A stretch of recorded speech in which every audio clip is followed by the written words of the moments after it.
നമസ്കാരം. സിറ്റി ന്യൂസിലേക്ക് സ്വാഗതം. കണ്ണൂർ ജില്ലാ മോട്ടോർ തൊഴിലാളി യൂണിയൻ CITU കണ്ണൂർ ഏരിയ സമ്മേളനം കണ്ണൂർ സി കൺ സ്മാരക മന്ദിരത്തിൽ നടന്നു. ജില്ലാ പ്രസിഡന്റ് പി പുരുഷോത്തമൻ ഉദ്ഘാടനം ചെയ്തു. പല മനുഷ്യന്റെയും ശരീരാവശിഷ്ടങ്ങൾ 100 കിലോമീറ്റർ അകലെയുള്ള ചാലിയാർ പുഴയിൽ നിന്നാണ് കണ്ടെടുത്തത്. കുറെ ആളെ ഇപ്പോൾ കിട്ടിയിട്ടുണ്ട്. ഒരു നാട് മുഴുവൻ ഇല്ലാതായിപ്പോയി. ആ നാടിനെ പുനർനിർമ്മിക്കാൻ വേണ്ടി 2200 കോടി രൂപയുടെ പാക്കേജ് കേന്ദ്രത്തിന് മുമ്പിൽ സമർപ്പിച്ചിട്ട് നാളിതുവരെയായി ഒറ്റ നായ പൈസ കേരളത്തിൽ അനുവദിച്ചില്ല.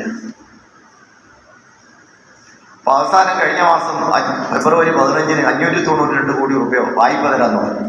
പക്ഷേ ആ വ്യവസ്ഥ പ്രകാരം അത് ഉപയോഗിക്കാൻ പറ്റില്ല.